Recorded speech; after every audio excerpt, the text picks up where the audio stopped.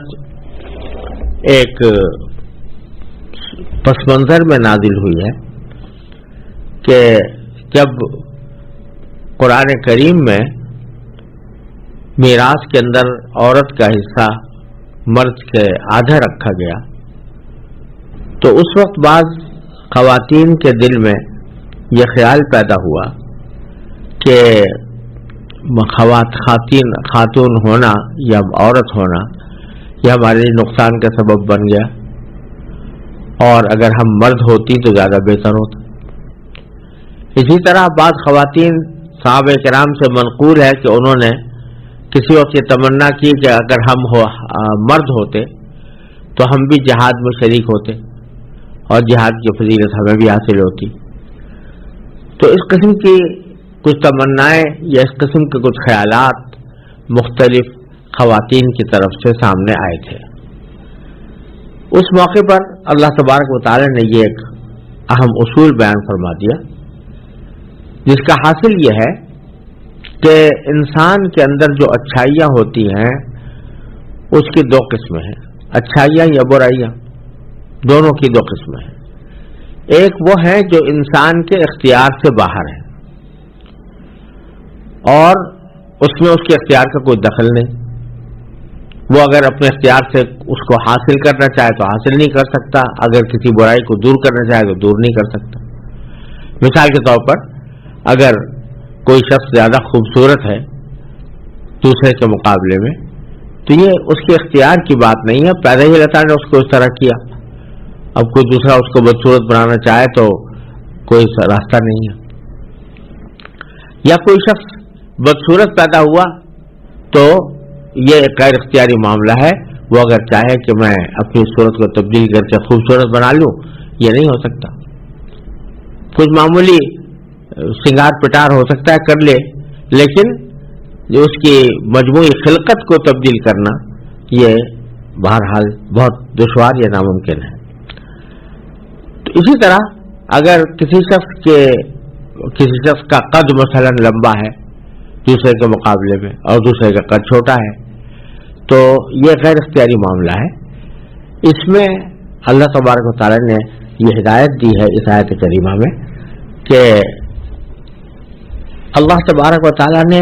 اگر ایک کو تم میں سے کسی ایک کو دوسرے پر فوقیت دے رکھی ہے تو اس کی تمنا نہ کرو.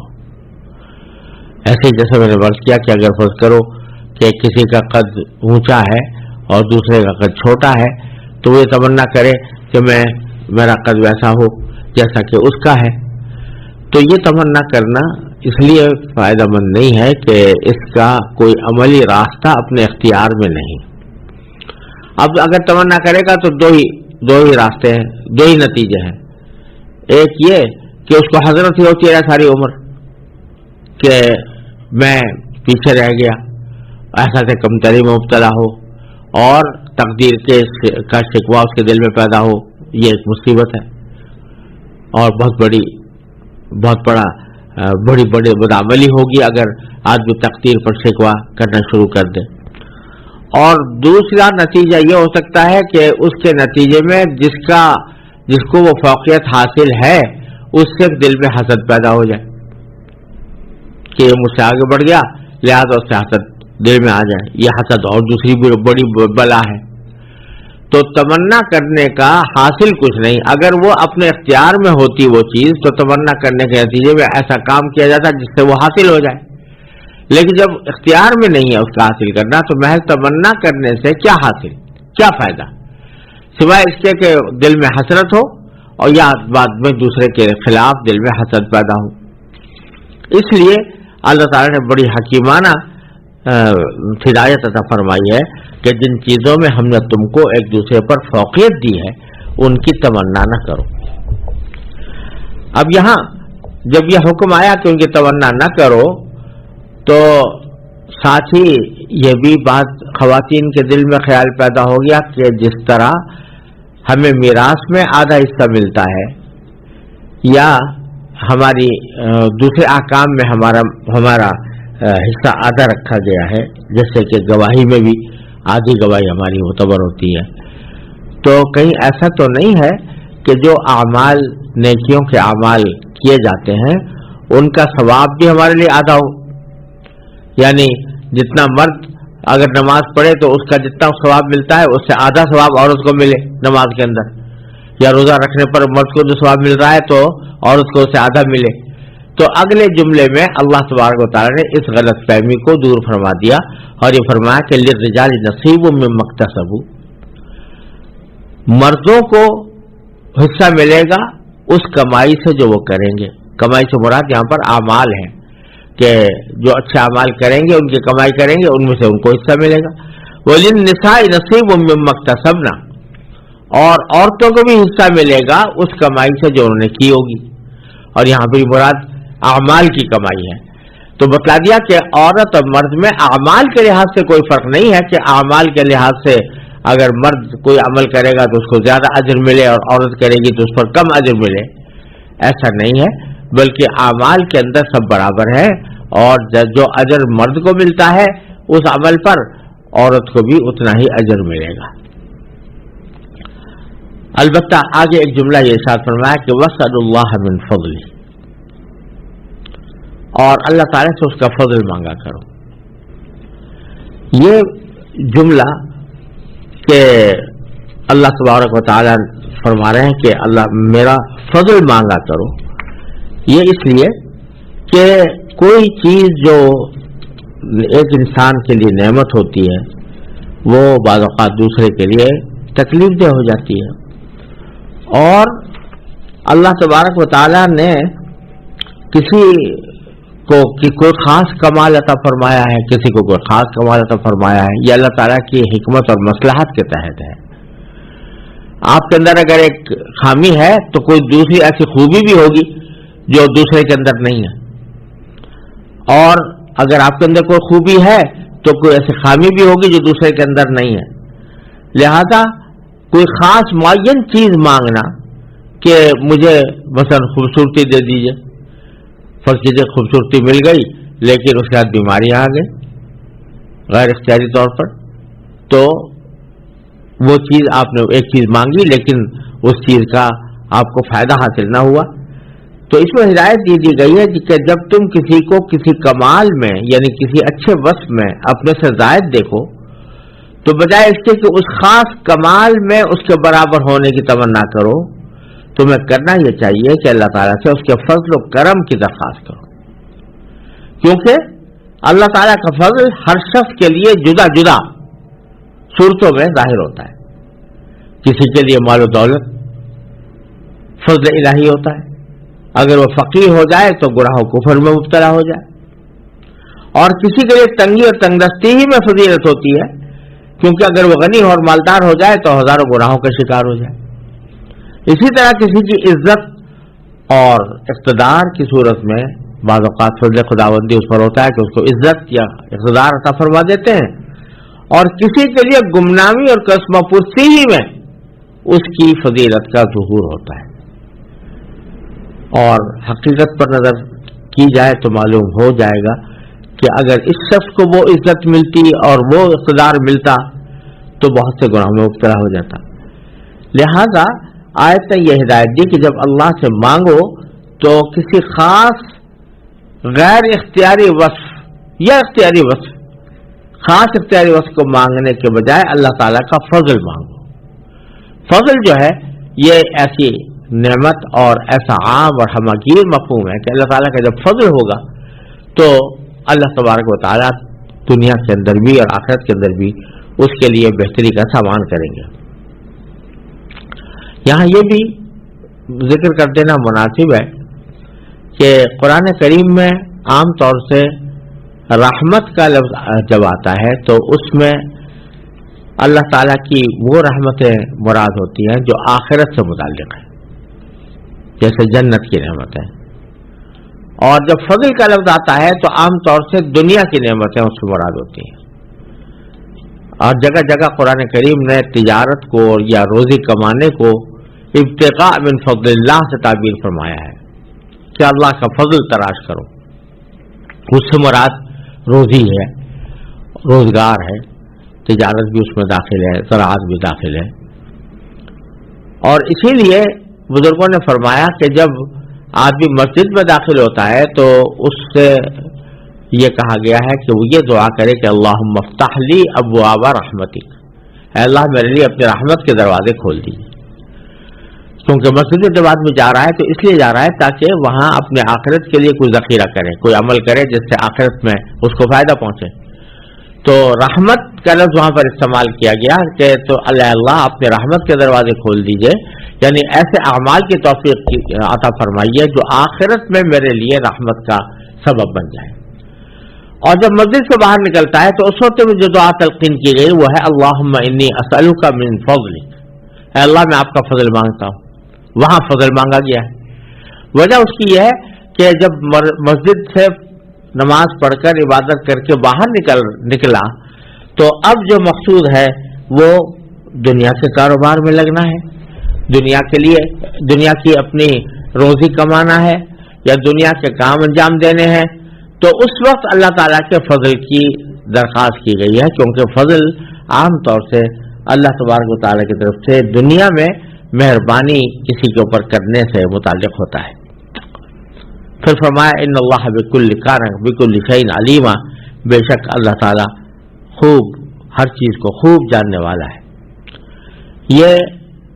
اشارہ اس طرف ہو رہا ہے کہ ہم نے جو تم سے کہا کہ ہم سے فضل مانگا کرو، وہ اس لیے کہ اللہ تعالیٰ ہی ہر چیز کو بہتر جانتا ہے کہ کس کے حق میں کیا چیز فضل ہے. لہذا ہم تم سے کہہ رہے ہیں کہ تم اللہ کا فضل مانگا کرو بجائے اس کے کہ کوئی معین چیز مانگو. یہ اس وقت ہے جب کہ کوئی معین حاجت اچانک پیش نہ آ گئی. جب کوئی اچانک کوئی حاجت پیش آ جائے تو ظاہر ہے وہی حاجت مانگی جائے گی. لیکن جب عمومی دعا اپنی کسی بھلائی کے لیے کی جا رہی ہے تو اس میں کوئی معین بھلائی کے بجائے اللہ تعالیٰ کے فضل کا سوال کرنا یہ زیادہ جامع اور مانع ہے. وَلِكُلٍّ جَعَلْنَا مَوَالِيَ مِمَّا تَرَكَ الْوَالِدَانِ وَالْأَقْرَبُونَ وَالَّذِينَ عَقَدَتْ أَيْمَانُكُمْ فَآتُوهُمْ نَصِيبَهُمْ ان اللہ کان علی کل شیء شہیدا. یہ سورہ نساء کی آیت ہے، اور اس آیت کا ترجمہ یہ ہے کہ ہم نے ہر اس مال کے کچھ وارث مقرر کیے ہیں جو والدین اور قریب ترین رشتے دار چھوڑ کر جائیں، اور جن لوگوں سے تم نے کوئی عہد باندھا ہو تو ان کو ان کا حصہ ادا کر دو، بے شک اللہ ہر چیز کا گواہ ہے۔ یہاں کیونکہ میراث کا پیچھے ذکر آیا تھا تو اسی سلسلے میں پچھلی آیت میں یاد کیا گیا ہے کہ بعض خواتین کے دل میں یہ خیال پیدا ہوا تھا کہ عورتوں کی میراث مردوں کے مقابلے میں کم ہے، آدھی ہے، تو اسی میراث کے مسئلے سے تعلق رکھنے والی دو باتیں اللہ تبارک و تعالیٰ نے اس آیت کریمہ میں ذکر فرمائی ہیں، اور ان سے کچھ میراث کے اہم اصول بھی نکلتے ہیں۔ ایک بات تو یہ بیان فرمائی کہ جو قریبی رشتے دار ہیں جن کا مرنے والے سے قریبی تعلق ہے، ان میں سے کسی کو بھی ہم نے محروم نہیں کیا۔ ٹھیک ہے، عورتوں کا حصہ آدھا ہے اور مردوں کے مقابلے میں، جس کی وجہ بھی اگلی آیت کے اندر انشاءاللہ آئے گی، لیکن اس کا یہ مطلب نہیں ہے کہ ان کو محروم کر دیا گیا۔ لِكُلٍّ جَعَلْنَا مَوَالِيَ مِمَّا تَرَكَ الْوَالِدَانِ وَالْأَقْرَبُونَ، ہم نے ہر اس مال کے کچھ وارث مقرر کیے ہیں جو والدین اور قریب ترین رشتے دار چھوڑ کر جائیں، تو معلوم ہوا کہ محروم کسی کو نہیں کیا گیا۔ دوسرا اصول یہ بیان فرما دیا گیا کہ والدین کے ساتھ اقربون کا ذکر فرمایا۔ اقربون کے معنی ہے کہ وہ شخص جو کسی دوسرے سے قریب تر ہو، یعنی کسی دوسرے کے مقابلے میں اس سے زیادہ قریبی تعلق رکھتا ہو یا قریبی رشتہ رکھتا ہو۔ اس میں اشارہ اس بات کی طرف کر دیا گیا ہے کہ میراث میں اس بات کا لحاظ رکھا گیا ہے کہ میراث سے اسی لوگوں کو ملے جو مرنے والے سے زیادہ قریبی تعلق رکھتے ہوں، اور اس کا نتیجہ یہ ہے کہ جب کوئی قریبی رشتے دار موجود ہوگا تو اس سے جو دور والا ہے اس کو نہیں ملے گا، بلکہ اس قریبی والے کو ملے گا۔ جیسے مثال کے طور پر اللہ تبارک و تعالیٰ نے اسباط میں خاص طور پر یہ اصول رکھا ہے کہ مثلا بیٹا ہے اور باپ ہے، تو مرنے والے کا ایک بیٹا ہے اور مرنے والے کا ایک باپ ہے، تو بیٹا باپ کے مقابلے میں قریب تر ہے اور باپ اس کے مقابلے میں کچھ بعید ہے، لہذا اسبا ہونے کی حیثیت سے بیٹا جو ہے مقدم ہے باپ کے اوپر، اگرچہ باپ کا کچھ حصہ الگ سے اللہ تعالیٰ نے بھی مقرر فرما دیا ہے۔ اور اسی طرح اگر کسی شخص کا بیٹا ہے اور بھائی ہے تو بیٹا مقدم ہے بھائی کے اوپر، بھائی کو نہیں ملے گا، بیٹے کو ملے گا۔ اسی طرح اگر کسی شخص کا بھائی موجود ہے اور چچا موجود ہے تو بھائی چونکہ زیادہ قریب ہے بنسبت چچا کے، تو لہذا بھائی کو ملے گا، چچا کو نہیں ملے گا۔ یہی اصول تمام اسباط میں جاری ہوتا ہے، اور اس میں یہ اصول بھی ہے کہ بیٹا اگر موجود ہے تو پوتے کو میراث نہیں ملے گی، کیونکہ بیٹا قریب تر ہے اور پوتا اس کے مقابلے میں دور ہے۔ تو اقربون کا رمز اس بات کی طرف دلالت کر رہا ہے کہ جو کچھ بھی میراث ملنی چاہیے وہ قریب تر لوگوں کو ملنی چاہیے۔ ایک دوسرا اصول جو آگے بیان فرمایا وہ ہے والذین عقدت ایمانکم فآتوہم نصیبہم، یعنی جن لوگوں سے تم نے کوئی عہد باندھا ہو ان کو ان کا حصہ دے دو۔ یہ اصل میں ایک صورتحال کی طرف اشارہ کیا جا رہا ہے جو شروع میں ابتداء اسلام کے اندر پیش آئی تھی۔ وہ یہ کہ جب مثلا کوئی مسلمان ہوتا تھا تو اکثر و بیشتر اس کے جو قریبی رشتے دار ہیں وہ مسلمان نہیں ہوئے ہوتے تھے، وہ کافر ہوتے تھے، تو اس بیچارے کا کوئی قریبی رشتے دار نہیں ہوتا تھا جو مسلمان بھی ہو، بلکہ عام طور سے جب اپنا مذہب تبدیل کرتا تو جو اس کے قریب رشتے دار ہیں وہ اس کے دشمن ہو جایا کرتے تھے۔ اس صورت میں جس شخص کے ہاتھ پر وہ مسلمان ہوا یا کوئی اور شخص جو کہ مسلمان بھائی ہے اس کے ساتھ وہ ایک معاہدہ کر لیتا تھا۔ معاہدہ یہ کر لیتا تھا کہ اگر میرا انتقال ہو جائے تو تم میرے وارث بنو گے، کیونکہ میرے جو قریبی رشتے دار ہیں وہ تو سارے غیر مسلم ہیں، ان میں سے تو کوئی وارث بن نہیں سکتا، تو اگر میرا انتقال ہو جائے تو تم وارث بنو گے، اور اگر مجھ سے کوئی جنایت سرزد ہو جائے، یعنی کسی کا میں کوئی نقصان کر دوں، تو اس کا تاوان ادا کرنے میں عام قاعدہ یہ ہوتا ہے کہ تاوان ادا کرنے میں انسان کے خاندان والے شریک ہوتے ہیں۔ تو اگر میرے ساتھ ایسا کوئی واقعہ پیش آئے کہ مجھ پر کوئی تاوان واجب ہو جائے تو میرے رشتے دار تو خود کافر ہیں، وہ تو مجھے اس تاوان میں میرے حصے دار بن نہیں سکتے، لہذا تم میرے تاوان ادا کرنے میں حصے دار بنو گے۔ یہ معاہدہ ہو جاتا تھا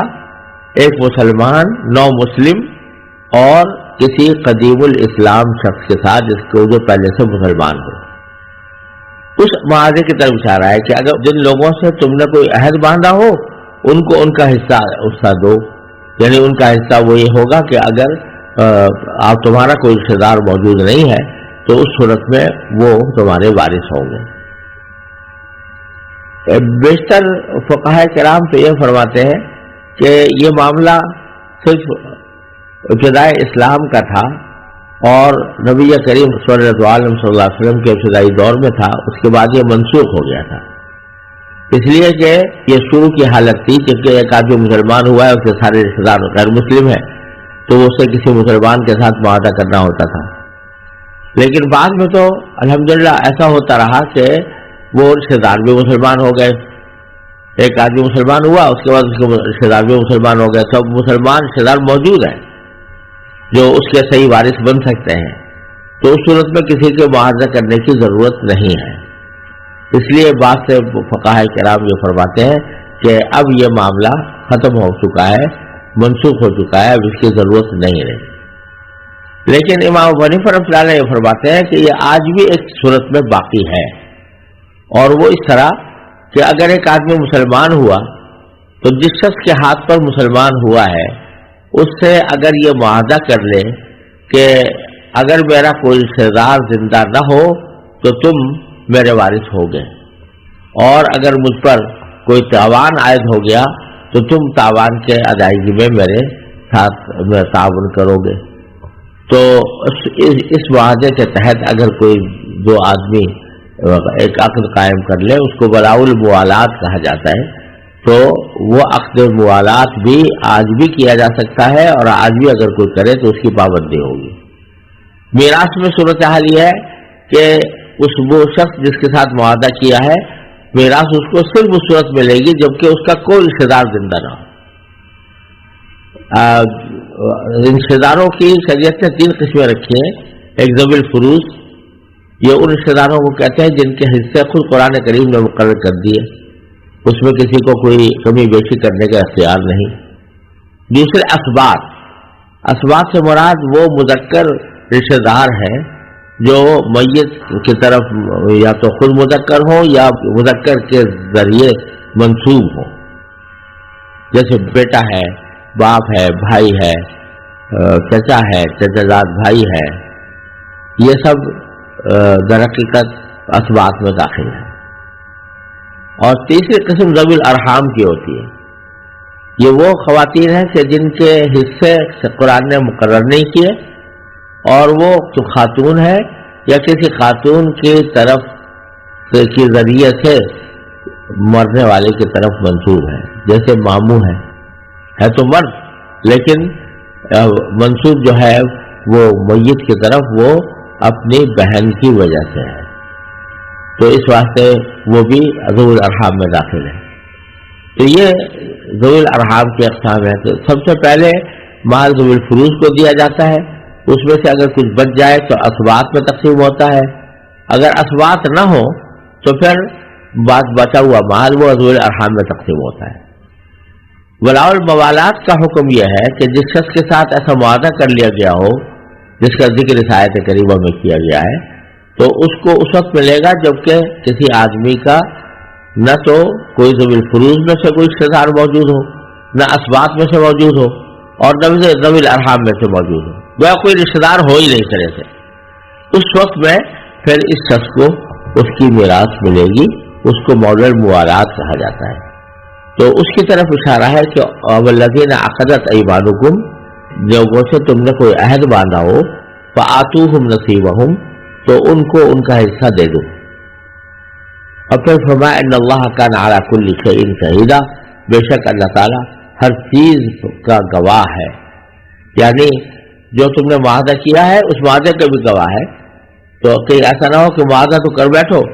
اور پھر اس معاہدے کی خلاف ورزی کرو اور اس معاہدے کی پابندی سے گریز کرنے کی کوشش کرو، تو یاد رکھو اللہ تعالیٰ دیکھ رہا ہے اور ہر چیز کا وہ خود گواہ ہے۔ اگر تم نے معاہدے کی خلاف ورزی کی تو تمہیں سخت گناہ ہوگا اور اللہ تعالیٰ کی طرف سے سزا کا سامنا کرنا پڑے گا۔